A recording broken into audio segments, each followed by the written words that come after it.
अस्सलाम वालेकुम जी, क्या हाल चाल है? ठीक हो, खैरियत से हैं? उम्मीद करता हूँ सारे दोस्त ठीक होंगे। अच्छा जी, आज डेट है 18 जनवरी 2026 और आज मैं एक ऐसी राइस मिल में मौजूद हूँ जो कि ओकाड़ा की सबसे पुरानी और मरूफ राइस मिल है, जिसका नाम ओकाड़ा सिटी के नाम से रखा गया है, ओकाड़ा राइस मिल। और इसके ऑनर हैं जी चौधरी मोहम्मद असलम कंबो साहब और उनके साथ होते हैं जी उनके भाई चौधरी मोहम्मद मुनीर कंबो साहब। तो आज की ये जो वीडियो है ये बहुत ख़ास होने वाली है। सारे दोस्त वीडियोस को लाजमी देखें क्योंकि आज हम चौधरी साहब के साथ कुछ मार्केट के हवाले से बातें शेयर करेंगे और मौजूदा सूरत हाल पे बात करेंगे और क्वालिटी पे बात करेंगे। तो ये सारी चीज़ें आज की वीडियो में होने वाली हैं। तो मेरे साथ हैं जी चौधरी मोहम्मद असलम कंबो साहब। चौधरी साहब क्या हाल है? ठीक हो जनाब? बिल्कुल ठीक ठाक जनाब, बहुत मेहरबानी। चौधरी साहब आपकी बहुत मेहरबानी, आपने हमारे लिए वक्त निकाला, अपना कीमती टाइम निकाला, तो सबसे पहले मैं आपको शुक्रिया अदा करता हूँ।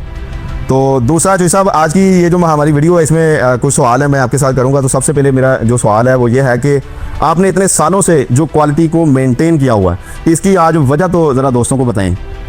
सर जी, बात है कि सरमद भाई असी मूंजी जड़ी है ना जी, ये बहुत अच्छी मेहनत ना लेने मेरे भाई है छोटे मनीर जी, और हम ये भाई मनीर जो है ये बाहर मूंजी लेने के लिए खुद जाता है माशाल्लाह, और हमने कैश पे लेनी होती है। जी, हम उधार मूंजी नहीं लेते, कैश पे मूंजी लेते हैं। क्वालिटी म्यार पे समझौता नहीं करते। जी 100-200 रुपया ऊपर लेते हैं, महंगी लेते हैं सही, लेकिन क्वालिटी वाली लेते हैं, बहुत अच्छी जो सीड क्वालिटी होती है जी माशाल्लाह। इसकी वजह से उसकी चावल भी अच्छी मूंजी होगी तो चावल अच्छा बनेगा और उसकी पकाई लेंथ ग्रोथ जी। इसी वजह से अगर मूंजी अच्छी नहीं आप लेंगे तो वो तो फिर नहीं ऐसे हो सकता कि चावल बहुत अच्छा बने, नहीं बन सकता। जाहिर सी बात है जी, अगर मूंजी अच्छी परचेज करेंगे तो जाहिर है उसके चावल भी अच्छे ही बनेंगे। इसकी सिर्फ यही वजह है कि हमारा जो टोटल फोकस है मूंजी पे, क्वालिटी म्यार पे सही। एक उसकी दूसरी वजह है कि हम मूंजी बिल्कुल उधार नहीं लेते। जी। हमने टोटल पूरा साल कैश पेमेंट पे मूंजी लेनी होती है एक, और 100-200 रुपया मूंजी मार्केट से महंगी लेनी होती है जी। उसकी वजह से ही जो दाना हमारा चावल का क्वालिटी म्यार बनता है, उसी की वजह यही है कि मूंजी बहुत अच्छी है माशाल्लाह जी। और एक चीज़ मैं आप दोस्तों को ये चीज़ बता दूं कि ओकाड़ा में सबसे पहले जो क्वालिटी को मुतारफ़ करवाने वाली शख्सियत है वो चौधरी असलम कंबो साहब हैं, क्योंकि इनकी जो पहले राइस मिल थी वो लंडू मेंढर के ऊपर, मतलब जो लंडू राइस मार्केट के नाम से जो जानी जाती है मार्केट, लंडू राइस मार्केट के ऊपर इनकी एक राइस मिल थी और सबसे बड़ा घर क्वालिटी के हवाले से मतलब कि यही घर था। और अब तो माशाल्लाह जी वहाँ और भी काफ़ी लोग जो हैं वो काम कर रहे हैं ओकाड़ा में। हाँ जी, वक्त के हिसाब से फिर जी ऐसे होता है। जी, दोस्त और भी शामिल हो गए। सही। ते बाकी अल्हम्दुलिल्लाह हमारा कोशिश है पूरी भरपूर। जी। इंशाल्लाह आने वाले दिनों में हम क्वालिटी में और बेहतर करेंगे। पीछे को थोड़ी सी अगर कोई कमी है भी है वो आइंदा इंशाल्लाह उसमें बहुत बेहतरी आपको नजर आएगी इंशाल्लाह। हम बहुत जल्दी ही क्वालिटी म्यार और काम में बहुत बेहतरी ला रहे हैं इंशाल्लाह बहुत बेहतर होगा। चौधरी साहब के जो ओकाड़ा राइस मिल के जो राइस हैं ये पूरी दुनिया में मशहूर हैं। जितने हमारे कामों की मुरीदके में, जितने कराची में एक्सपोर्टर्स बैठे हैं, जितने भी एक्सपोर्टर्स आते हैं, मेरा ख्याल है कुछ दोस्तों को पता भी नहीं होगा कि हमारे राइस जो हैं वो किधर से आ रहे हैं, क्योंकि वो जो परचेजिंग करते हैं तो जाहिर बात है कि गला मंडी ओकाड़ा की एक फील्ड है, तो पूरे फील्ड वर्क में जो लोग काम करते हैं तो वो उनको चावल आगे लेके देते हैं। तो आज उनको मेरा ख्याल है पता चल जाएगा कि ओकाड़ा राइस मिल से भी हमें चावल जाते हैं। मैं खुद जी इनसे मेरे काफ़ी कोई बहुत अच्छे क्लाइंट हैं, बहुत अच्छे कस्टमर हैं, एक्सपोर्ट में भी हैं। अब थोड़े से हालात डिस्टर्ब हुए हैं अफगानिस्तान के हवाले से, तो उसकी वजह से आजकल थोड़ा सा अफगानिस्तान के जो कस्टमर हैं वो कम है, लेकिन एक्सपोर्ट के जो कस्टमर हैं वो अपनी ख़रीदारी जो है वो अलबत्ता अपनी ज़रूरत के मुताबिक जो है वो कर रहे हैं। और अल्हम्दुलिल्लाह से मेरे जितने एक्सपोर्टर हैं वो शौक़ से माल लेते हैं ओकाड़ा राइस मिल का, और बल्कि नाम लेके कहते हैं कि जी हमें इस राइस मिल का जो है वो माल लेके। इस साल भी माशाल्लाह जो इन्होंने क्वालिटी बनाई है इंतहाई मतलब कि बेहतरीन क्वालिटी है। सेले में इनका एक अपना अलग ही एक म्यार है, यानी कि सेले में मैं अगर बात करूं तो मेरा नहीं ख्याल कि ओकाड़ा राइस से कोई अच्छी क्वालिटी होगी ओकाड़ा में। तो चौधरी साहब एक तो हम आप ये चीज़ बताएं कि इस साल जो मतलब कि सीज़न थोड़ा सा डिस्टर्ब हो गया है, तो ये क्या इसके असरात आ सकते हैं मार्केट के ऊपर? सर जी, पहली बात तो ये है कि मैं एक बात करना चाहता हूँ कि हमारे ना अफगानिस्तान में और एक्सपोर्टर हमारे से सौदा लेकर जाते हैं वो अभी भी हमारे नाम से जी वो हमें अपना माल डायरेक्ट हमसे लेते हैं। सही। हमें अफगानिस्तान में हर आदमी क्वालिटी म्यार के हिसाब से जानता है, हमसे डायरेक्ट सौदा भी लेता है। जी। उसकी वजह सिर्फ यही है, क्वालिटी और म्यार। इंशाल्लाह हम इसको और बेहतर करेंगे। बाकी जो आपने सवाल दूसरा किया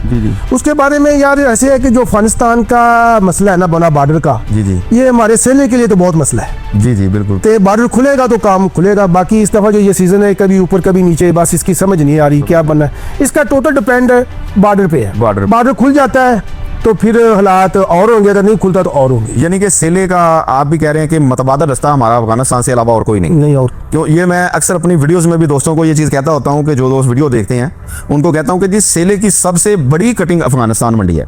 अफगानिस्तान जितनी मतलब कि कह लें कि हिरात बहुत बड़ी मंडी है, कंधार बहुत बड़ी मंडी है, फिर काबल, गजनी, मज़ार शरीफ, ये मतलब जो बहुत बड़ी मंडियाँ हैं। यहाँ से जो उनके साथ कंट्रीज़ लगती हैं जिस तरह उज़्बेकिस्तान, ताजिकिस्तान, मतलब सारी जो कंट्रीज़ हैं, बरस्ता, ईरान, तो वो एक तरह का उनको आसानी थी कि वो अफगानिस्तान से ले जाते थे, अफगानिस्तान पाकिस्तान से परचेज़ कर रहा था। फिर इसका ट्रेड में जो फ़ायदा था वो ये सबसे बड़ा फ़ायदा ये था कि ये पाकिस्तान अल्हम्दुलिल्लाह अल्लाह पाक ने बड़ी खूबियाँ रखी हैं ज़मीन के अंदर।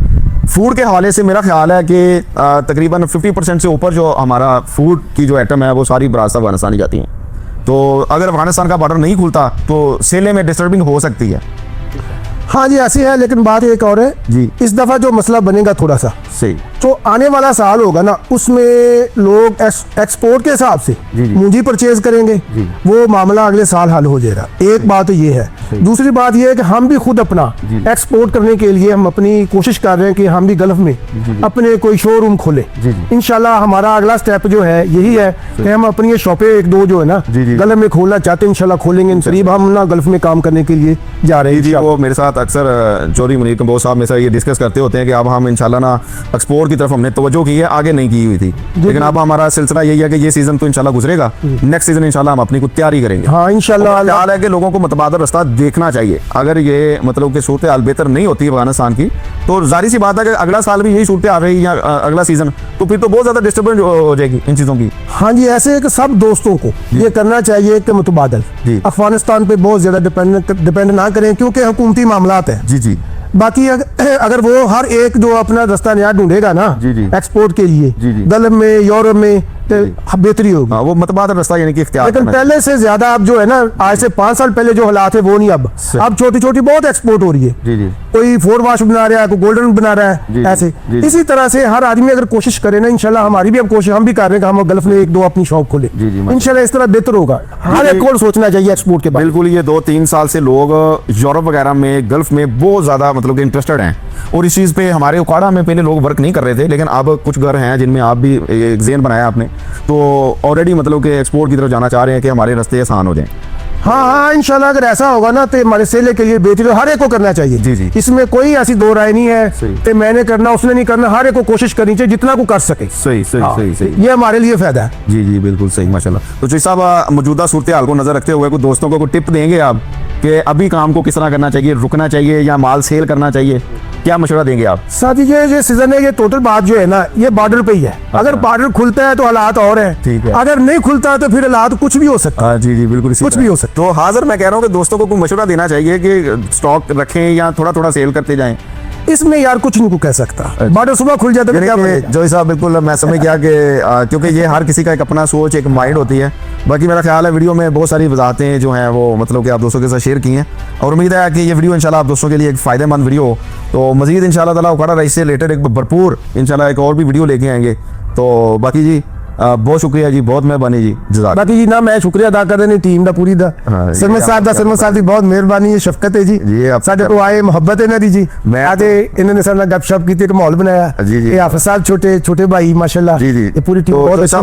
मेरी कोशिश भी यही थी कि जो लोग अच्छा काम करते हैं राइस फील्ड के अंदर, जिनका एक नाम है, एक मकाम है, तो चलो उन घरों को मैं उनको मुतारफ करवाऊँ उतले लेवल पे, ताकि जो आउट ऑफ कंट्रीज़ में लोग बैठे हैं, आउट ऑफ मतलब की जगह पे हैं, तो उन वो राब्ते में आ सकें। और जिन दोस्तों को नॉलेज नहीं है कि क्वालिटी कहाँ पे मिलनी है या अच्छा राइस कहाँ से परचेजिंग करें, अक्सर दोस्तों के ये सवालात होते हैं। तो उस वजह से मेरी कोशिश है कि मैं अब जितने राइस मिल हजरात हैं जो मुझे दावत देते हैं या जो अच्छा काम करते हैं उनको मैं मुतारफ कराऊँ। बाकी बहुत शुक्रिया जी, बहुत मेहरबानी, थैंक यू, शुक्रिया जी, बहुत मेहरबानी।